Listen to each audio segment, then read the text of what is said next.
आत्ता जी आपण केस केली, तिला जवळजवळ 5 वर्षापासून ॲडिनोमायसिस होतं. आता ॲडिनोमायसिसमुळे तिला पोटात दुखायचं, पिरियड्सच्या वेळेला दुखायचं, हेवी ब्लड फ्लो व्हायचा, इंटरकोर्सच्या वेळेला दुखायचं. त्यामुळे ती थोडंसं ते इग्नोर करत होती.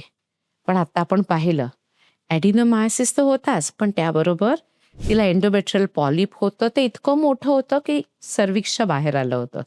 त्याचबरोबर गर्भाशयाच्या आतमध्ये पण सबम्युकोझल फायब्रॉइड होतं. आत्ता जे तिला हेवी फ्लो होत होता, संबंधानंतरचं ब्लीडिंग होत होतं, पिरियडच्या वेळेला पेन होत होतं, ते या सगळ्या क्लिनिकल कंडिशनमुळे.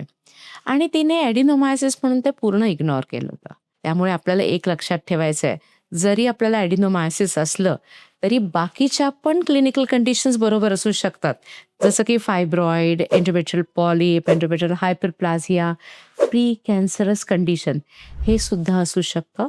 त्यामुळे जस्ट ॲडिनोमायसिस आहे म्हणून आपण इग्नोर करायचं नाही. त्याचा फॉलोअप गरजेचं आहे.